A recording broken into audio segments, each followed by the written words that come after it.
Hello everyone, मैं प्रियंका कुरे आप सबका स्वागत करती हूँ हमारे बंसल कोचिंग क्लासेस की यूट्यूब चैनल पे। चलिए एज यूजुअल हम अपना करंट अफेयर्स देखते हैं। कब का से कब तक का? तो हम देखते हैं 8 से 10 नवंबर तक का करंट अफेयर्स देखते हैं, ठीक है। और कौन से होंगे? तो आपके राष्ट्रीय, अंतर्राष्ट्रीय, नेशनल, इंटरनेशनल करंट अफेयर्स होंगे जो मेनली आपके सीजीपीएससी के लिए होंगे, व्यापम एग्जाम के लिए होंगे, जो हमेशा छत्तीसगढ़ के एग्जाम्स में पूछे जाते हैं, ठीक है। तो हम उतना ही पढ़ेंगे जितना हमारे छत्तीसगढ़ के एग्जाम्स में, व्यापम में या पीएससी में आ सकता है, ठीक। तो हमारा पहला क्वेश्चन है, कैंसर उपचार के लिए दुनिया की पहली ह्यूमनाइज्ड कार टी, मतलब कि CAR-T, जिसका नाम है नेक्सकार 90 थेरेपी, किस देश ने विकसित की है? किसके लिए? तो पहली बात तो यहाँ पे कैंसर उपचार की बात कर रही है। तो आप सबको पता होगा कैंसर एक बीमारी है, ठीक है। कैंसर में क्या होता है कि हमारी बॉडी अरबों खरबों सेल्स से बनी हुई है। जब ये सेल्स का डिवीजन, या ये बोलूँ कि जब सेल्स ये जो है अनियंत्रित रूप से बढ़ने लगती है, अपने आप को मल्टीप्लाई करने लगती हैं, ठीक है, तो कैंसर और बीमारी हो जाती है, ठीक है। सेल्स का जो है अनियंत्रित वृद्धि होना कैंसर होता है, ठीक। तो ये तो बात होगी कि कैंसर कैंसर क्या एक बीमारी है, वो क्या होता है? तो हमारे सेल्स फॉर्म होने लगते हैं, बढ़ने लगते हैं। तो उसके लिए थेरेपी, कैंसर इलाज के लिए एक थेरेपी लाई गई है जिसका नाम क्या है? ह्यूमनाइज्ड कार टी, ठीक है, CAR-T। और उसको और क्या नाम दिया गया है? तो नेक्सकार 90, ठीक है। तो ये जो थेरेपी है वो कौन से देश ने लाया है, ठीक। तो ये हमारे ऑप्शन है और इसका सही आंसर है ऑप्शन ए, इंडिया। क्या है? Option A, India. और यहाँ पे आप ये जो CAR-T देख रहे हो, यहाँ पे ये जो टी है, ये टी सेल को डिनोट कर रहा है। किसको? टी सेल को। आप सबको पता होगा कि हमारी बॉडी में बी सेल होते हैं, टी सेल होते हैं, और ये क्या काम करते हैं? तो ये रोग प्रतिरोधक, हम लोग को रोगों से लड़ने में हमारी हेल्प करते हैं। और ये जनरली क्या होता है, जो कैंसर जो सेल्स होती हैं और जो एंटीबॉडी वगैरह हमारे शरीर में होता है, वो क्या होता है, जो कैंसर सेल होता है उसको डिटेक्ट नहीं कर पाता। तो ये जो टी सेल है ये डिटेक्शन का काम करते हैं। तो इसमें ये नेक्सकर 90 जो है, इसमें इस तरीके से इसको डेवलप किया जाएगा ताकि ये जो कैंसर सेल जो है उसको डिटेक्ट कर सके और उसका फिर इलाज कर सके, ठीक। तो किसने किया है, किसने विकसित किया है? तो इंडिया ने। भारत की पहली इंडिजीनियस यानी कि स्वदेशी कैंसर सेल थेरेपी, क्या है? कैंसर, यहाँ पे गलत स्पेलिंग लिखा है, कैंसर, ठीक है। कैंसर सेल थेरेपी किसने डेवलप की है? तो भारत ने, स्वदेशी है, ठीक है। और उसका नाम क्या है? Humanised CAR-T therapy. तो ये याद रखना, ठीक। फिर ये किसने डेवलप किया है? भारत में कौन है, कौन सी कंपनी है जिन्होंने डेवलप किया है? तो कौन है? तो immuno act, department of biotech and biotechnology industry research assistance council, ठीक है। यहाँ पे ये भी गलत लिखा है, काउंसिल, काउंसिल BRAC द्वारा ये डेवलप किया गया है। कौन कौन है? तो डिपार्टमेंट ऑफ बायोटेक और biotechnology industry research assistance council द्वारा में ये डेवलप किया गया है। क्या? तो कैंसर क्या ये कैंसर सेल थेरेपी, जिसका नाम क्या है? ह्यूमनाइज्ड CAR-T थेरेपी, ठीक। इसके अलावा ये जो है ये थेरेपी इनॉग्रेट किसने किया? तो प्रधानमंत्री नरेंद्र मोदी द्वारा इनॉग्रेट किया गया है। इसके अलावा नरेंद्र मोदी द्वारा, हमारे जो PM है, उनके द्वारा दो अन्य चीज़ों का भी इनॉग्रेशन किया गया या लॉन्च किया गया। वो क्या थी? तो भारत की खुद की, यहाँ पे अलग फिर से स्वदेशी की बात की जा रही है, इंडिजीनियस की बात करिए, क्वांटम सिक्योरिटी चिप, जो क्या है? क्वांटम सिक्योरिटी चिप का इनॉग्रेशन किया गया। और उस चिप का नाम क्या है? QSTP, क्या है? QSTP। और भारत की पहली क्वांटम कंप्यूटिंग चिप, यहाँ पे सिक्योरिटी की बात की गई है, यहाँ पे कंप्यूटिंग चिप की बात की गई है, और उसका नाम क्या है? तो 25 क्यूबिक QPY, ठीक है, ये इसका नाम हो गया। तो ये तीन चीजें हो गई। पहला तो ह्यूमनाइज्ड CAR-T सेल थेरेपी, ठीक है, किसके उपचार के लिए? कैंसर के लिए। फिर आपकी ये सिक्योरिटी चिप और कंप्यूटिंग चिप के बारे में बात हुई, ठीक। इसके बाद बात करें कि ये उमकोट नदी, सेकंड क्वेश्चन है, उमकोट नदी किस राज्य में स्थित है, ठीक। तो यहाँ पे नदी की बात की जा रही है और उसका लोकेशन पूछ रहा है कि कौन से राज्य में स्थित है। तो ये हमारे ऑप्शन है और इसका सही आंसर है ऑप्शन सी, मेघालय। क्या है? मेघालय। अब आप यहाँ पे अगर उमकोट नदी के बारे में आप और जानना चाहोगे, ठीक, तो आपको पता होगा, आप देखे होगे कई सारे इंस्टाग्राम रील्स वगैरह में कहीं पे कि आपको नदी जो दिखती है और नदी से नीचे पूरा पानी एकदम क्लियर दिखता है। आप नीचे अगर कोई पत्थर भी है, कुछ भी है, मछली है, फिशेस है, कुछ भी है, आपको क्लियर विजन दिखता है। पानी इतनी साफ सुथरी वहां रहती है, सबसे स्वच्छ जल होता है कि आपको इवन तो बोट, अगर आप बोट में तैर रहे हो तो आपके मतलब कि बोट में आप अगर ट्रैवल कर रहे हो उस नदी में, तो आपको नीचे का एक एक चीज दिखेगा कि नीचे पानी के नीचे क्या है। और दूर से देखने पे ऐसा लगेगा कि आपकी बोट जो है वो नदी पे तैर नहीं रही है, वो उड़ रही है या हवा में है आपकी बोट, ठीक है। तो वैसी ही नदी है भारत की, कौन सी? उमकोट रिवर, ठीक है, उमकोट रिवर, ठीक, भारत की सबसे स्वच्छ नदियों में से एक है। और कौन से राज्य में लोकेटेड है, तो आपके मेघालय राज्य में लोकेटेड है। मेघालय राज्य में स्पेशली अगर करें तो उसकी लोकेशन क्या है, उसकी ओरिजिन उद्गम कहाँ है, तो खासी हिल से है। ठीक, बोट हवा में तैरती हुई दिखाई देती है। इसके अलावा अगर उसके और नाम की बात करें कि ये जो उमकोट नदी है उसको और किस नाम से जाना जाता है, तो डाउकी रिवर और वाह उमकोट रिवर, ये वहाँ के लोकल लैंग्वेज में उस रिवर का नाम है क्या, डाउकी रिवर और वाह उमकोट रिवर। ठीक है, भारत की सबसे क्लीन रिवर है। अब वहाँ पे क्या हो रहा है, इंफ्रास्ट्रक्चर डेवलपमेंट के लिए वहाँ पे रोड वगैरह इंफ्रास्ट्रक्चर बनाया जा रहा है, जिसके वजह से वहाँ का जो वेस्ट गिरे वो सीधे सीधे इस नदी में उमकोट रिवर में जा रहा है, जिसकी वजह से उसका पानी गंदा हो रहा है। अब आप खुद सोचो कि मेघालय जो हमारे पर्यटन दृष्टि से इतना महत्वपूर्ण राज्य है और खास करके कोई ऐसा नदी हमारे इंडिया में है जिसका पानी के नीचे जो भी चीजें हैं है वो हमको क्लियर कट दिखाई दे रही है, अगर वो प्रदूषित हो जाए तो इसलिए साइंटिस्टों ने अभी रिसर्च किया और पता चला कि वहाँ का पानी प्रदूषित हो रहा है, तो इसलिए यहाँ कंसर्न में आ जाता है और ये हाईलाइटेड रहा है। तो अगर पीएससी कभी भी पूछे कि उमकोट रिवर कौन से राज्य में लोकेटेड है, तो मेघालय में। ओरिजिन कहाँ से, खासी हिल से। उसका अन्य नाम क्या है, तो डाउकी रिवर व उमकोट रिवर। ठीक है, अब आते हैं हमारे नेक्स्ट क्वेश्चन पे। तो हमारा नेक्स्ट क्वेश्चन है सैटेलाइट से इंटरनेट सेवा के लिए क्या है, सैटेलाइट, ठीक है, सैटेलाइट से इंटरनेट सेवा के लिए स्टारलिंक के साथ समझौता करने वाला भारत का पहला राज्य कौन सा है। ठीक है, तो स्टारलिंक के बारे में आपको पता होगा कि ये किसकी कंपनी है, तो एलन मस्क की प्राइवेट कंपनी है। ठीक है, सैटेलाइट वगैरह ये सब लॉन्च करता है। इसके बाद इंटरनेट सेवा की बात की गई है, और प्लस भारत का कौन सा ऐसा राज्य जिसने स्टारलिंक के साथ एलन मस्क की कंपनी के साथ समझौता किया, तो ये हमारे ऑप्शन है और इसका सही आंसर है ऑप्शन ए, महाराष्ट्र। कौन सा है, महाराष्ट्र राज्य ने। लेकिन अगर कंपनी की बात करें तो स्टारलिंक के साथ जियो और एयरटेल ने भी समझौता किया। किसने, जियो और एयरटेल ने, अलग अलग। ठीक है, सॉरी, जियो और एयरटेल ने भी इसके साथ समझौता किया हुआ है। ये तो कंपनियां होगी, लेकिन अगर स्टेट की बात करें तो पहला स्टेट कौन है स्टारलिंक के साथ जो समझौता कर रहा है, तो महाराष्ट्र। और किस लिए, तो इंटरनेट सेवा करती है। ठीक, इंटरनेट के लिए, नेटवर्क के लिए। ठीक, ये हो गया। इसके बाद हमारा नेक्स्ट क्वेश्चन है दुनिया का पहला कैशलेस देश कौन बना है।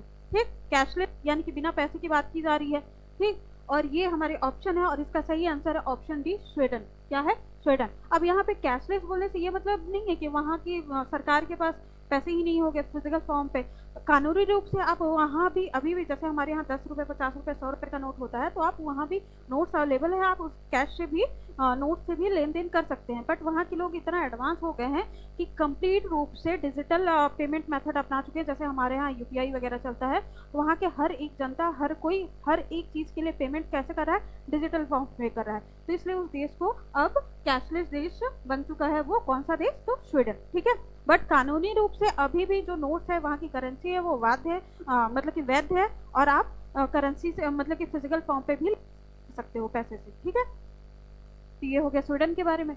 इसके बाद हमारा नेक्स्ट क्वेश्चन है एक्सरसाइज पूर्वी प्रचंड प्रहार कौन सा है, पूर्वी प्रचंड प्रहार कहाँ आयोजित की जाएगी, तो ये हमारे ऑप्शन है और इसका सही आंसर है अरुणाचल प्रदेश। अब अगर पूर्वी प्रचंड प्रहार इसकी बात करें तो ये स्पेशल क्यों है, तो ये जो प्रचंड प्रहार जो एक्सरसाइज है ये मिलिट्री से संबंधित है। इसके अलावा हमारे देश की जो तीनों सेना है, थल सेना, वायुसेना और नौसेना, तीनों मिल के ये एक्सरसाइज है वो कर रहे हैं। ठीक है, अपना अभ्यास कर रहे हैं। और कहाँ किया जा रहा है, तो अरुणाचल प्रदेश में किया जा रहा है। इससे पहले एक हुआ था एक्सरसाइज जिसका नाम था, क्या था, एक्सरसाइज एक गुजरात में किया गया था जिसका नाम था त्रिशूल। क्या था, त्रिशूल। उस एक्सरसाइज का नाम क्या था, उस अभ्यास का, तो त्रिशूल नाम था। वो भी तीनों जो सेना है, हमारी भारतीय सेना है, उन्होंने भी मिलके मतलब कि वहाँ से ऑपरेशन त्रिशूल में भी, मतलब कि सॉरी, ये त्रिशूल जो अभ्यास है वो किया था कहाँ, गुजरात में। तो ये दूसरा है, एक तो पूर्वी प्रचंड प्रहार और एक त्रिशूल की बात करें, अभ्यास त्रिशूल की, तो किसने मिलकर किया, तो भारतीय सेना के द्वारा किया गया है, तीनों सेनाओं ने मिलकर किया है। ठीक, त्रिशूल कहाँ किया गया, तो गुजरात में किया गया, और पूर्वी प्रचंड प्रहार कहाँ किया गया है, तो अरुणाचल प्रदेश में। इसके बाद बात करें हमारे नेक्स्ट क्वेश्चन की, तो नेक्स्ट क्वेश्चन है 47, ठीक है, 47 वर्ल्ड आर्म रेसलिंग चैंपियनशिप जो कि 2026 में होगी की मेजबानी कौन सा देश करेगा। तो यहाँ पे आर्म रेसलिंग की बात की जा रही है। ठीक है, और वर्ल्ड लेवल का है, और कौन से नंबर का है, तो 47 नंबर का। अब यहाँ पे मेजबानी की बात की गई है, तो ये हमारे ऑप्शन है और इसका सही आंसर है ऑप्शन बी, इंडिया। कौन करेगा, इंडिया। तो इंडिया अगर मेजबानी कर रहा है तो ये हमारे लिए इंपॉर्टेंट हो जाता है। ठीक, तो कौन कर रहा है, इंडिया कर रहा है। अब अगर आर्म रेसलिंग के बारे में देखें कि आर्म रेसलिंग की इसकी घोषणा किसने की है, तो किसने की है, तो people's arm wrestling federation of India. ठीक है, कौन, people's arm wrestling federation of India, जो इंडिया की फेडरेशन है, जो संघ है आर्म रेसलिंग को लेके, उन्होंने ये घोषणा किया है। और उसके अगर प्रेसिडेंट की बात करें कि उसके अध्यक्ष कौन है, तो अध्यक्ष कौन है, तो प्रीति जंगैनी। कौन है, प्रीति जंगैनी। और अगर आयोजक की बात करें कि आयोजन कौन करेगा, ये आयोजक कौन करता है मिलके, तो एक तो हमारा जो इंडिया का ये फेडरेशन ऑफ इंडिया है आर्म रेसलिंग के लिए, वो, इसके अलावा वर्ल्ड आर्म रेसलिंग, ये दोनों मिल के कराते हैं आयोजन। ठीक है, तो ये इंडिया में होना है। कितने नंबर का है, 47 नंबर का। आयोजक कंट्री कौन है, तो इंडिया। ठीक, कौन सा है, तो आर्म रेसलिंग से। इसके अलावा बात करें वांगला फेस्टिवल, क्या है, वांगला फेस्टिवल किस जनजाति द्वारा मनाया जाता है, तो ये हमारे ऑप्शन है। और इसका सही आंसर है, इसका सही आंसर क्या है, तो इसका सही आंसर है ऑप्शन ए। क्या है, ऑप्शन ए, गारो जनजाति द्वारा। क्या है, गारो जनजाति द्वारा वांगला फेस्टिवल। अब अगर बात करें कि वांगला फेस्टिवल होता क्या है, तो वांगला फेस्टिवल ये जनरली, अब गारो खासी जयंती, आपको पता होगा कि ये कौन से राज्य की जनजाति है, तो मेघालय जनजाति है, मेघालय राज्य की जनजाति है। ठीक है, इसके अलावा मेघालय के अलावा ये आपके अरुणाचल प्रदेश, नागालैंड, मणिपुर में भी पाई जाती है ये जनजाति, वहाँ पे भी मनाया जाता है। और अगर मेनली बात करें वांगला फेस्टिवल की, तो वांगला फेस्टिवल में क्या किया जाता है, तो सूर्यदेव जो हमारे सन हैं, उनको ग्रेटिट्यूड दिया जाता है, उनका आभार व्यक्त किया जाता है। तो मेनली सूर्यदेव की यहाँ पे पूजा की जाती है, उनको आभार व्यक्त किया जाता है। इसके अलावा अगर थोड़ी सी और डिटेल में बात करें, तो सौ ड्रम फेस्टिवल के नाम से भी इसे जाना जाता है। क्या जाना जाता है, सौ ड्रम फेस्टिवल की, क्योंकि वहाँ ड्रम वगैरह बजाया जाता है, तो सौ ड्रम फेस्टिवल के नाम से जाना जाता है। ठीक, तो ये मोटी मोटी बात हो गई। यहाँ पे ये ड्रम्स वगैरह की इमेज भी देख रहे होगे। ठीक है, इसके अलावा बात करें कि कातकारी जनजाति, क्या है, कातकारी जनजाति किस राज्य से संबंधित है। हमारे में प्रीलिम्स में हमेशा एक तरफ जनजातियों का नाम दे देता है और एक तरफ राज्य का नाम दे देता है, और बोलता है कि कौन से जनजाति कौन से राज्य से संबंधित है, स्पेशली ट्राइबल कम्युनिटी को लेके आता है। तो ये इसलिए इंपॉर्टेंट हो जाता है कि कातकारी जनजाति किस राज्य से संबंधित है। यह हमारे ऑप्शन है, और इसका सही आंसर है ऑप्शन सी, महाराष्ट्र। क्या है, महाराष्ट्र। अब अगर बात करें कातकारी जनजाति के बारे में, तो महाराष्ट्र की ये जो है, इनको क्रिमिनल ट्राइब भी बोलते हैं। जब अंग्रेज थे तो इनको क्रिमिनल ट्राइब की श्रेणी में भी रखते थे। ठीक, और अभी ये महाराष्ट्र में पीवीटीजी ग्रुप में शामिल है, पर्टिकुलर वल्नरेबल ट्राइबल ग्रुप जो होता है, विशेष रूप से आर्थिक पिछड़ी जनजाति, उसमें इनको शामिल किया गया है। इसके अलावा ये और भी, जैसे उत्तर प्रदेश, मध्य प्रदेश वगैरह में भी पाई जाती है, लेकिन अगर मेनली बात करें कि कातकारी जनजाति कहाँ पाई जाती है, तो कहाँ, महाराष्ट्र में पाई जाती है। ब्रिटिशर्स द्वारा इन्हें क्रिमिनल ट्राइब में शामिल किया गया था, मतलब कि उनको दर्जा दिया गया था, और अभी महाराष्ट्र गवर्नमेंट द्वारा इन्हें पीवीटीसी ग्रुप में रखा गया है। ठीक है, सबसे पिछड़ी जनजाति है महाराष्ट्र की। इसके बाद शीतल देवी किस खेल से संबंधित है, कौन है, शीतल देवी की बात की जा रही है कि शीतल देवी ये नेशनल लेवल का है। तो अगेन कि शीतल देवी जो है वो कौन से खेल से संबंधित है, तो ये हमारे ऑप्शन है, और इसका सही आंसर है बी, आर्चरी। क्या है, आर्चरी। ठीक है, आर्चरी खेल से संबंधित है। अब अगर बात करें शीतल देवी के बारे में, तो एक पैरा एथलीट है। पैरा एथलीट से मतलब क्या होता है, जो विकलांग या दिव्यांग रहते हैं उनको बोला जाता है पैरा एथलीट। ठीक है, तो ये एक पैरा एथलीट्स है। अब वो आर्चरी खेल में पार्टिसिपेट करेंगे, और अभी वो क्यों हाईलाइटेड हुई हैं, क्योंकि वो ऐसी पहली पैरा एथलीट हैं जो आर्चरी खेल में सेलेक्टेड हुई थी। ठीक है, तो इसलिए वो इंपॉर्टेंट हो जाती है। इसके अलावा वो सबसे छोटी, सबसे कम उम्र की है, पैरा आर्चरी एथलीट है। वो ये कहाँ पे जो ये हो रहा है, क्या बोलते हैं आपका, आर्चरी का ये जो खेल होगा, ठीक है, यहाँ पे नहीं लिखा हुआ है, और जिसमें वो सेलेक्ट हुई है। ठीक है, आर्चरी टीम में, जूनियर आर्चरी टीम में सेलेक्ट किया गया है, और इस खेल का जो आयोजन है कहाँ किया जाएगा, तो सऊदी अरब में किया जाएगा। कहाँ, सऊदी अरब में किया जाएगा। तो भारत की जूनियर आर्चरी टीम में सेलेक्ट किया गया है। भारत की पहली खिलाड़ी है जिन्हें इंडिया की नॉन पैरा खेल की टीम में चुना गया है। किसमें, नॉन पैरा खेल। यहाँ पे जितने लोग हैं वो सब अच्छे होंगे, अच्छे इन द सेंस कि जो विकलांग नहीं होंगे, दिव्यांग नहीं होंगे, बट ये विकलांग है, दिव्यांग है, स्टिल इनको इसमें सेलेक्ट किया गया है, तो इसलिए ये अपने आप में हेडलाइन बन जाता है। ठीक है, और ये कौन से राज्य से संबंधित है, तो ये आपके जम्मू कश्मीर राज्य से संबंधित है। भारत की सबसे कम उम्र की पैरा ओलंपिक मेडलिस्ट है। ठीक है, 2024 में जो लास्ट हमारा पेरिस ओलंपिक हुआ था, उसमें इन्होंने ब्रॉन्ज मेडल जीता था। इसके अलावा इनको अर्जुन अवार्ड दिया जा चुका है। अर्जुन अवार्ड कब दिया गया है, तो 2023 में इनको अर्जुन अवार्ड दिया जा चुका है। कौन है, तो शीतल देवी। और ना क्या है, पैरा एथलीट है, कौन से खेल से संबंधित है, तो आर्चरी। ठीक है, आप यहाँ पे इमेज भी देख रहे होंगे। ठीक, इसकी बात करें BIMSTEC, India marine research network, beam RCN के पहले द्विवार्षिक सम्मेलन का आयोजन कहाँ किया जा रहा है। एक तो ये बिम्स्टेक की बात कर रहा है। ठीक है, इसके बाद ये जो इनका इनिशिएटिव है बीम आरसीएन, इसके अलावा यहाँ पे पहले की बात की गई थी कि पहला द्विवार्षिक सम्मेलन है, तो इसलिए इंपॉर्टेंट हो जाता है क्योंकि ये पहला द्विवार्षिक सम्मेलन है, तो उसका आयोजन कहाँ किया जा रहा है, तो ये हमारे ऑप्शन है और इसका सही आंसर है ऑप्शन बी, कोच्चि में किया जा रहा है। कहाँ? कोच्चि में किया जा रहा है। अब अगर बात करें थोड़ा सा बिम्स्टेक और इसके जो ये इनिशिएटिव है, वो इनिशिएटिव है क्या, उसके बारे में अगर बात करें तो वे किनके किनके बीच में है, तो एक तो भारत और बिम्स्टेक जो हमारे 7 देश हैं जिसमें से एक इंडिया भी है, तो उनके बीच में मैरिटाइम या फिर ये ब्लू इकोनॉमी को बढ़ाने के लिए ये इनिशिएटिव लाया गया। भाई यहाँ पे ब्लू इकोनॉमी बोलने से क्या मतलब है? ब्लू इकोनॉमी आपको समझ में आ रहा होगा कि नीली क्रांति, ये जल से संबंधित है, समुद्री खेल से संबंधित है, तो मत्स्य उत्पादन हो गया। इसके अलावा समुद्र से जो भी रिसोर्सेस वगैरह मिलते हैं तो वहाँ से हम अपनी इकोनॉमी को कैसे बूस्ट कर सकते हैं, ठीक है, तो उसके बारे में बात की गई है। तो ब्लू इकोनॉमी को बढ़ाने के लिए ये लाया गया और इनिशिएटिव का नाम क्या है, तो बीम आर्यन इनिशिएटिव, और ये कब से लॉन्च किया गया है, तो 2024 से, ठीक है।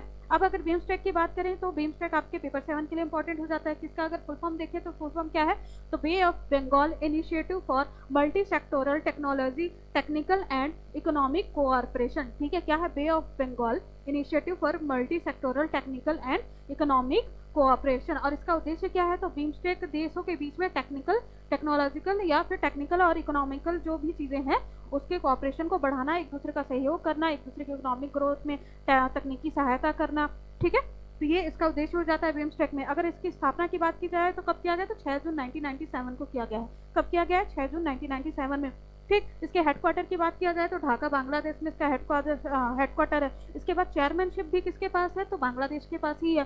सदस्य देश कौन है, तो 7 देश हैं, जिसमें से अगर मैं बात करूँ, मान लीजिए ये इंडिया है, ठीक है, ये इंडिया है, तो इंडिया तो एक देश है ही, ठीक है, एक मेंबर है ही। इसके अलावा यहाँ पे नेपाल, दूसरा भूटान, फिर यहाँ पे आपका म्यांमार आएगा, यहाँ पे आपका बांग्लादेश आएगा, फिर नीचे चले जाओगे तो आपका यहाँ पे श्रीलंका आएगा और एक आपका दूर कहीं पे थाईलैंड है। तो जितने भी हमारे ये पड़ोसी देश हैं वो सब बिम्स्टेक के मेंबर हैं। तो यहाँ पे जैसे नाम है, यहाँ पे बांग्लादेश, भूटान, इंडिया, नेपाल, म्यांमार, श्रीलंका और थाईलैंड। इसके कितने कंट्री है, तो 7 है। कितने? 7 बिम्स्टेक के, ठीक है।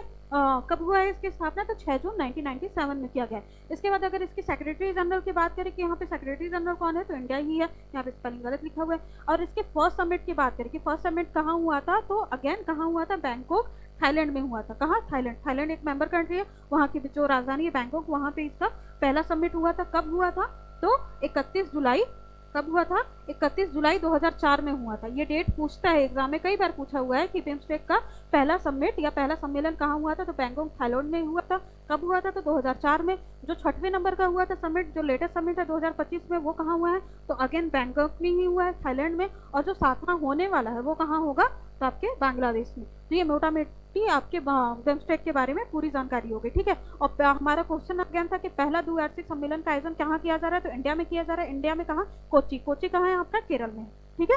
तो ये हो गया आपका, ये क्वेश्चन कंप्लीट होगा। अब बात करते हैं नेक्स्ट क्वेश्चन की। तो पीएम मोदी ने वंदे मातरम गीत, जो वंदे मातरम हमारा राष्ट्रगीत है, नेशनल सॉन्ग है, ठीक है, का 150 ईयर किया, मतलब कि कंप्लीट हो गया। जो वंदे मातरम गीत जब लिखा गया था उससे लेकर अभी तक 150 साल हो चुके हैं, ठीक है। तो 150 साल ईयर कंप्लीट हुआ है, तो ये किसके द्वारा लिखा गया था। तो बेसिकली ये पूछा जा रहा है कि जो वंदे मातरम है हमारा नेशनल सॉन्ग है, उसके रचयिता कौन है। तो ये हमारे ऑप्शन है और इसका सही आंसर है ऑप्शन ए, बंकिम चंद्र चट्टोपाध्याय। कौन है, बंकिम चंद्र चट्टोपाध्याय। कहाँ से है, तो बंगाल राज्य से रिलेटेड है, ठीक है। इसके अलावा इन्होंने जब रचना की थी वंदे मातरम का, तो रचना का डेट अलग है और उसके पब्लिश होने का डेट अलग है। और ये किसमें, इनके कौन सी नोवेल थी जिसमें ये पब्लिश हुआ था, तो आनंद मठ। किसमें, बार बार एग्जाम में पूछा गया है कि कहाँ पब्लिश हुआ था वंदे मातरम, तो कहाँ पब्लिश हुआ था, आनंद मठ। जो उनका नोवेल है बंकिम चंद्र चट्टोपाध्याय का, उसमें आनंद मठ जो नोवेल है उसमें इसका पब्लिश किया गया था, ठीक है। इसके बाद राष्ट्रगीत के रूप में इंडियन गवर्नमेंट द्वारा कब स्वीकार किया गया था, तो 24 जनवरी 1950 का, 24 जनवरी 1950 में नेशनल एंथम और नेशनल सॉन्ग, मतलब कि राष्ट्रीय गान, राष्ट्रीय गीत को एक्सेप्ट किया गया था, ठीक है। इसके अलावा बात करें कि कब हुआ था, देखो यहाँ पे मैंने बताया कि अलग अलग डेट में बनाया गया था या कब उसकी रचना की गई थी, तो 7 नवंबर 1875। कब, 7 नवंबर 1875 में रचना की गई थी, ठीक, किसके द्वारा, बंकिम चंद्र चट्टोपाध्याय द्वारा। इसके बाद उसका पब्लिक मतलब कि पब्लिकेशन कब हुआ था, प्रकाशन में कब आया था, पब्लिश कब हुआ था, तो 1882 में, आनंद मठ, जो उनके नोबेल का नाम है, ठीक है।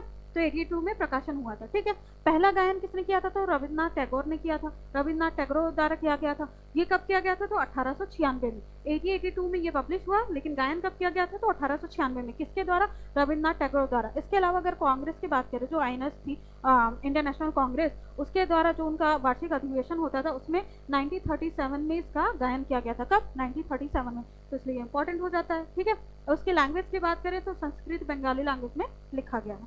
ठीक, तो ये हो गया हमारे राष्ट्रीय गीत के बारे में। अब बात करें हमारे नेक्स्ट क्वेश्चन की, तो भारत की एकमात्र विश्व धरोहर स्थल कौन सी है जिसे आईयूसीएन द्वारा गुड रेटिंग दी गई है? तो आईयूसीएन जो international union conservation of nature होता है, फॉर नेचर जो है वो क्या करता है? प्रकृति संरक्षण की बात करता है, वन्य जीवों के संरक्षण का काम करता है। और उसकी स्थापना की बात करें तो वो कब हुआ था? तो 5 अक्टूबर 1948 में इसकी स्थापना हुई थी। तो ये मेनली हमारे नेचर को कंजर्व करने का काम करता है। तो वो लिस्टिंग जारी करता है, अलग अलग देशों के जगह को शामिल किया जाता है आईयूसीएन की लिस्ट में, और उसके संरक्षण का फिर वो देख रेख करता है। तो अगर बात करें कि अभी गुड लिस्टिंग में किसको शामिल किया गया, भारत का ऐसा कौन सा जगह है, तो हमारा इसका सही आंसर होगा option C, Kanchenjunga national park. Kanchenjunga national park कहाँ है? तो आपके सिक्किम राज्य में। कहाँ? सिक्किम राज्य में। अगर इसके अलावा अगर इसकी और स्पेशलिटी की बात करें तो ये जो कंचनजंगा नेशनल पार्क है वो कहाँ है? तो कंचनजंगा जो हमारा मतलब कि पर्वत है, जो 3rd हाईएस्ट पिक है, वो वहाँ पे ये स्थित है। इसके अलावा अगर बात करें कि और ये किस लिए फेमस है, तो ये आईयूसीएन की ही कैटेगरी में मिक्स्ड में शामिल है। किसमें? मिक्स्ड में। 3 टाइप का होता है, एक कल्चरल होता है, एक नेचुरल होता है, और एक होता है मिक्स्ड कैटेगरी। यहाँ पे आप देख रहे हो कि वर्ल्ड हेरिटेज साइट जो होता है, ठीक है, उसमें 3 टाइप के होते हैं, एक कल्चरल, नेचुरल और ए मिक्स्ड। तो मिक्स साइड में जो एक है वो कौन है? तो वो इसी की बात की जा रही है, कंचनजंगा नेशनल पार्क की बात की जा रही है। इसके अलावा 36 कल्चरल है, 7 नेचुरल है, और टोटल अगर वर्ल्ड हेरिटेज साइट में जो यूनेस्को की वर्ल्ड हेरिटेज साइट है, तो उसमें कौन कौन शामिल है या कितने भारत की कितने जगह शामिल है? तो कितने हैं? 44। अगर उसमें बात करें पहला वाला कौन सा, तो पहला वाला कौन सा? अजंता एलोरा की गुफा, जो कि कहाँ है? महाराष्ट्र में। फिर आगरा का किला और ताजमहल। ठीक है, लिस्टेड कौन सा है? तो Maratha military landscape of India. ठीक है, मराठा के जितने भी वहाँ पे आपके किला वगैरह है, तो उसमें से आई थिंक जितना मेरे को याद आ रहा है 14 किला थे। एक तमिलनाडु का आपका किला था, बाकी सब आपके महाराष्ट्र में ही ये उपस्थित है, तो उनको शामिल किया गया था। ठीक है, तो 44 थे, 44 में 36 कल्चरल में है, कला वाले में है, 7 नेचुरल प्राकृतिक धरोहर है, और एक मिक्स्ड में। तो मिक्स्ड में यही आपके कंचनजंगा नेशनल पार्क। मैं बता चुकी कहाँ लोकेटेड है, तो सिक्किम इंडिया में है। एरिया उसका कितना है? तो 1784 किलोमीटर स्क्वायर है। ठीक है, स्टैब्लिश कब हुआ था? तो 1977 में हुआ था। इसके अलावा बायोस्फीयर रिजर्व, ये कंचनजंगा बायोस्फीयर रिजर्व का हिस्सा है। कंचनजंगा माउंटेन जिसकी कितनी है, कितनी ऊंचाई कितना है? तो 8586 मीटर। कितना है? 8586 मीटर है। थर्ड हाईएस्ट पीक है। ठीक है, भारत की first mix world heritage site, जबकि 2016 में इसको शामिल किया गया। कब? 2016 में। ठीक, तो ये हो गया, इसके बारे में बात हो गया। इसके बाद बात करें भारत का 91 ग्रैंड मास्टर कौन बने हैं। ठीक है, भारत का जो 91 ग्रैंड मास्टर है वो कौन बना है? तो ये आपके ऑप्शन है, और इसका सही आंसर है राहुल वीएस। अब ये ग्रैंड मास्टर किसे? शतरंज खेल से, चेस से संबंधित है। ठीक है, और अभी कुछ दिनों पहले मैंने आपको ये कितने 91 की बात की जा रही है, तो 90 नंबर के जो थे, 90 नंबर के थे, उनके ग्रैंड मास्टर की मैंने भारत में बात की थी। तो वो कौन थे? इलमपंथी आर। ठीक है, इलमपंथी आर थे, और अभी ये कौन है? तो राहुल है। ठीक है, इसके अलावा आपको पता होगा कि ये टी गुगेश अभी वर्ल्ड चैंपियनशिप बने थे, आज प्रज्ञानंद भी हमारे ग्रैंड मास्टर रह चुके हैं। ठीक है, चेस के वर्ल्ड लेवल के खिलाड़ी हैं। ठीक, तो कौन थे? 90 नंबर के इलमपंथी एआर थे, और तमिलनाडु से ही संबंधित थे। ठीक, और अभी कौन है? राहुल वीएस है, जो कि मात्र 21 साल के हैं। वो भी कौन से राज्य से संबंधित है? तो वो भी तमिलनाडु ही राज्य से संबंधित है। तो नाम याद रखिएगा, क्या है? राहुल वीएस, जो कि 91 ग्रैंड मास्टर, 91 नंबर के। ठीक है, फिर है हाल ही में नोबेल विजेता जेम्स वॉटसन। नाम सुना सुना लग रहा होगा जेम्स वॉटसन के बारे में। जेम्स वॉटसन का निधन हुआ है। ठीक है, निधन हुआ है। उन्होंने किस चीज की खोज की थी? एक तो उनको नोबेल प्राइज मिला हुआ है, फिर जेम्स वॉटसन की बात की जा रही है, आपने कभी ना कभी तो नाम जरूर सुना होगा। तो यहाँ पे उनके डिस्कवरी की बात की जा रही है कि उन्होंने किस चीज की खोज की थी। तो ये हमारे ऑप्शन है, और इसका सही आंसर है ऑप्शन डी, डीएनए स्ट्रक्चर। अब डीएनए स्ट्रक्चर अभी याद आया, वॉटसन एंड क्रिक जो हम डबल हेलिक्स मॉडल के बारे में पढ़ते हैं डीएनए के बारे में, तो वो स्ट्रक्चर की खोज किसने की थी? तो जेम्स वॉटसन ने की थी, जिनके लिए उनको नोबेल प्राइज भी दिया जा चुका है। ठीक है, तो हमारा ऑप्शन क्या होता है? DNA structure. अगर इसके बारे में और थोड़ा सा देखें तो क्या है? जेम्स वॉटसन ने Francis Crick, Watson and Crick में वही बोली थी, वॉटसन एंड क्रिक के साथ मिलकर 1953 में। कब? 1953 में डीएनए स्ट्रक्चर की डिस्कवरी की थी या डीएनए स्ट्रक्चर की खोज की थी। और डीएनए स्ट्रक्चर कैसा बताया था उन्होंने कि ये जो डबल हेलिक्स मॉडल आप देख रहे हो ये जो है इसकी इन्होंने खोजी सॉरी इन्होंने इसकी खोज की थी। ठीक है, इसके लिए इनको नोबेल प्राइज मिला गया था। और नोबेल प्राइज किस क्षेत्र में? तो फिजियोलॉजी या मेडिसिन में दिया गया था। ठीक है, कब दिया गया था? तो 1962 में। कब दिया गया था? 1962 में। ठीक है, अब अगर अबाउट डीएनए बात करें, कि डीएनए होता क्या है, तो आपको पता होगा कि ह्यूमन बॉडी में बहुत सारे सेल्स होते हैं। ठीक है, सेल्स से बनी होती है। सेल में क्या पाया जाता है? डीएनए, और डीएनए कंटेन करती है। और डीएनए क्या करती है? उसमें डीएनए जेनेटिक बहुत सारे जेनेटिक कोड से मिलकर बना होता है जो कि आनुवांशिक लक्षणों को कैरी करता है। क्या करता है? आनुवांशिक लक्षणों को कैरी करता है। और इसी से पेरेंट से बच्चों में या एक पेरेंट से ऑफस्प्रिंग जो उनकी first generation, second generation, third generation होती है, तो जो आनुवांशिक लक्षण या पैतृक लक्षण होते हैं वो पेरेंट से बच्चों में, बच्चों से उनके पौत्र में, या फिर ऐसे ट्रांसफर होते जाते हैं। ठीक है, तो ये जेनेटिक कैरेक्टर का ट्रांसफरेशन किसके वजह से होता है? तो डीएनए की वजह से होता है। ठीक, तो ये हो गया डीएनए क्या होता है। इसके अलावा डीएनए स्ट्रक्चर की बात करें तो डबल हेलिक्स मॉडल क्या है? डबल हेलिक्स मॉडल की अगर बात करें तो आप अभी बच्चों के वॉटसन एंड क्रिक ने मिलकर खोजा गया था। कब खोजा था और किसने कब खोजा गया था? तो 1953 में। कब खोजा गया है? 1953 में। इसके अलावा आरएनए की बात करें तो आरएनए कब खोजा गया है? तो 1956 की, क्योंकि डीएनए पढ़ते तो आरएनए में पढ़ते हैं। ठीक है, और आरएनए की खोज किसने की थी? तो अलेक्जेंडर रीच ने की थी। किसने? अलेक्जेंडर रीच ने। ये पेपर में बार बार पूछता है कि डीएनए की खोज किसने की थी? तो वाटसन एंड क्रिक ने। कौन से स्ट्रक्चर की खोज की थी? तो डबल हेलिक्स मॉडल की। कब खोज की गई थी? तो 1953 में की गई थी। उनको कब मिला था नोबेल प्राइज? तो 1962 में मिला था। ठीक है, आरएनए की खोज कब की गई है? तो 1956 में की गई है। और किसने किया है? तो अलेक्जेंडर रीच ने की है। और अभी किसका डेथ हुआ है? तो वाटसन है, जो जेम्स वाटसन है उनकी डेथ हुई है। ठीक, तो ये हो गया हमारा क्वेश्चन। इसके बाद करें हमारा नेक्स्ट क्वेश्चन की, तो दुनिया का सबसे बड़ा वन्यजीव सर्वे ऑल इंडिया टाइगर एस्टिमेशन किसके द्वारा किया जाएगा? दुनिया का सबसे बड़ा सर्वे बात की जा रही, और यहाँ पे ऑल इंडिया टाइगर से ही बात की जा रही कि टाइगर जो बाघों की जनसंख्या है उसकी सेंसस किया जाएगा, उनकी गणना की जाएगी। तो जो बाघों की जनसंख्या है उनका सेंसस कौन करता है उसका यहाँ पे नाम पूछा जा रहा है।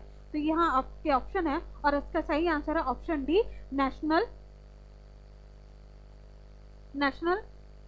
National tiger conservation authority. ठीक है, एनटीसीए। कौन है? एनटीसीए। इसका शॉर्ट में अगर नाम देंगे तो नेशनल टाइगर कंजर्वेशन अथॉरिटी, इनके द्वारा ये सेंसस किया जाएगा। ठीक है, अब अगर बात करें कि ये सेंसस जो होता है वो कब करते हैं या लास्ट टाइम कब हुआ था, ये रिपोर्ट कब आई थी, तो लास्ट टाइम आपका रिपोर्ट आया था 2022 में। कब किया गया था सर्वे? तो 2022 में। अब 4 साल के बाद, हर 4 साल में ये लोग ये सेंसस करते हैं, कंडक्ट कराते हैं। तो अब कब आएगी? तो 22 हो गया, 23, 24, 25, 26। तो 2026 में फिर से ये सर्वे किया जाएगा और इसकी रिपोर्ट 2027 तक आ जाएगा। ठीक है, तो ये हो गया एनटीसीए के बारे में। अब अगर बात करें कि इसमें जो टाइगर का है सेंसस देखें, तो टाइगर का जो लास्ट हमारा 2022 में सेंसस किया गया था उसमें टाइगरों की संख्या बताई गई थी। तो टोटल अगर इंडिया में बात करें तो टोटल इंडिया में कितने हैं? तो 3682। कितने हैं इंडिया में टाइगर? 3682, जो कि अगर पूरे वर्ल्ड लेवल की बात करें तो 75% जितने भी बाघ हैं वो कहाँ पाए जाते हैं? इंडिया में पाए जाते हैं। और उनके कितना है? 3682। ठीक है, ये हमारे एग्जाम के लिए इंपॉर्टेंट है। बात करें कि अगर राज्यों के बारे में बात करें, राज्यों के बेसिस पर अगर देखें कि कौन से राज्य में सबसे ज्यादा टाइगर पाए जाते हैं, तो कौन से राज्य में? तो मध्य प्रदेश में। किसमें? मध्य प्रदेश की बात की जा रही है। वहां कितने पाए जाते हैं? तो 785। इसको टाइगर स्टेट भी बोला जाता है। मध्य प्रदेश को क्या बोला जाता है? तो आपका टाइगर स्टेट भी बोला जाता है। ठीक है, टाइगर स्टेट भी बोला जाता है। तो कितना है मध्य प्रदेश में? 785। इसके बाद फिर आपका क्या है? कर्नाटक में कितना है? 563। उत्तराखंड, यूके से यहाँ पे उत्तराखंड। ठीक है, तो उत्तराखंड में 560 और महाराष्ट्र में 444। ये तो हो गया मैं स्टेट वाइज की बात करूँ। अगर मैं बात करूँ जो टाइगर रिजर्व है, टाइगर रिजर्व को अगर आधार बना के मैं बात करूँ कि टाइगर रिजर्व के हिसाब से कौन से टाइगर रिजर्व में सबसे ज्यादा पाया जाता है, तो कौन पाया जाता है? तो जिम कॉर्बेट, जो जिम कॉर्बेट नेशनल पार्क है या जिम कॉर्बेट टाइगर रिजर्व है, वहां सबसे ज्यादा संख्या में पाए जाते हैं टाइगर। कितना? 260। इसके अलावा बांदीपुर टाइगर रिजर्व जो है उसमें कितना पाया जाता है? 150, और नागरहोल में 141। ठीक है, इसके अलावा इस टाइगर सेंसस में आपको मैं बता चुकी कि हर साल 4 साल में कंडक्ट कराया जाता है, लेकिन हर टाइगर को इसमें नहीं गिना जाता। अब जो छोटे हैं, तो 2 साल से कम उम्र के हैं जो टाइगर्स है, जो बाघ है, उनको इस सेंसस में काउंट नहीं किया जाता। ठीक है, 2026 दुनिया का सबसे बड़ा टाइगर सर्वे होगा, क्योंकि ऑलमोस्ट आप देख रहे हो यहाँ पे 75% वर्ल्ड में जितने भी बाघ पाए जाते हैं उसका 75% कहाँ पाया जा रहा है? इंडिया में। तो ये दुनिया का सबसे बड़ा टाइगर सर्वे होगा, सबसे ज़्यादा यही पाए जा रहे हैं तो सबसे बड़ा टाइगर सर्वे भी यही होगा। इसके बाद सबसे ज़्यादा डिटेल्ड होगा, डिटेल्ड से यानी कि आपका डीएनए हो गया, फिर पग मार्क विधि हो गया, फिर कैमरा टैप विधि हो गया। तो अलग अलग तरीके से ये सेंसस किया जाएगा ताकि हमको एक्यूरेट जानकारी मिल सके। तो ये सबसे बड़ा और सबसे डिटेल्ड वाइल्ड लाइफ सर्वे होगा, ठीक है। और ये सर्वे कि ये टाइगर जो है एनटीसीए के द्वारा किया जाएगा, इसके अलावा wild life institute of India, ये दोनों मिलके ये सर्वे कराएंगे, ठीक है। तो लेकिन मेनली कौन रिस्पॉन्सिबल होता है सर्वे के लिए? तो कौन होता है? तो आपका नेशनल टाइगर कंजर्वेशन अथॉरिटी। कौन है? नेशनल टाइगर कंजर्वेशन अथॉरिटी, ठीक है। और अगर हम बात करें कि सीजी में अब कितने हैं, ये तो हो गया कि हम बात कर रहे हैं अलग अलग स्टेट की। तो यहाँ पे अगर हम सीजी की बात करें तो सीजी में लास्ट जो आया था सेंसस उसके अकॉर्डिंग कितना था? 17। लेकिन अभी छत्तीसगढ़ वन्य जीव कल्याण बोर्ड ने बताया कि हमारे यहाँ 17 नहीं, अब बढ़ के कितना हो गए हैं? 35 हो गए हैं बाघ, ठीक है। तो ये मोटा मोटी छत्तीसगढ़ की बात होगी।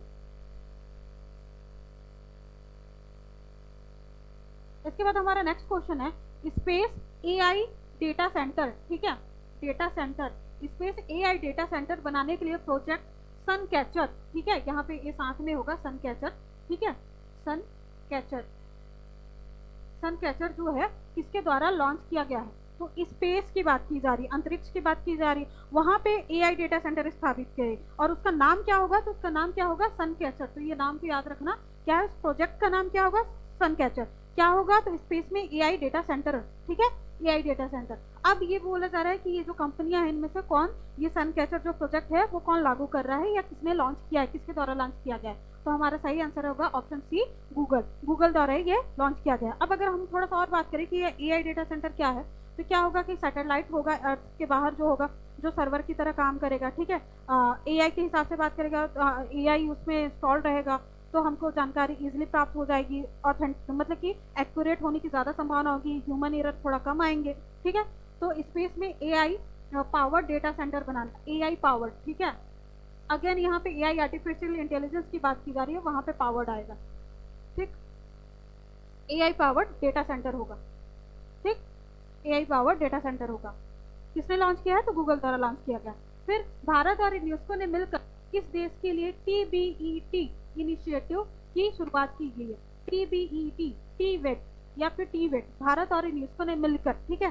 तो ये हमारे ऑप्शन है और इसका सही आंसर हो जाएगा बी, साउथ सुडान। क्या है? South Sudan. अगर बात करें टीवेट जो है ये क्या है, तो ये क्या है? तो साउथ सुडान में, जो साउथ सुडान देश है वो एक पिछड़ा हुआ देश है, तो वहाँ टेक्निकल और वोकेशनल एजुकेशन, टेक्निकल यानी तकनीकी, वोकेशनल यानी व्यवसायिक, ठीक है, व्यवसायिक शिक्षा के बारे में उनके सहयोग के लिए ये इनिशिएटिव लाया गया है, ठीक है। अब अगर बात करें यूनेस्को की, तो यूनेस्को आपको पता होगा कि एजुकेशन, साइंटिफिक और कल्चरल ऑर्गेनाइजेशन है, ये उस क्षेत्र में काम करता है। और अगर उसकी स्टैब्लिश की बात करें कि कब हुआ था, तो 16 नवंबर 1945 को इसकी स्थापना की गई थी। कब? 16 नवंबर 1945। ये यूनाइटेड नेशन की ही एक एजेंसी है, ठीक है।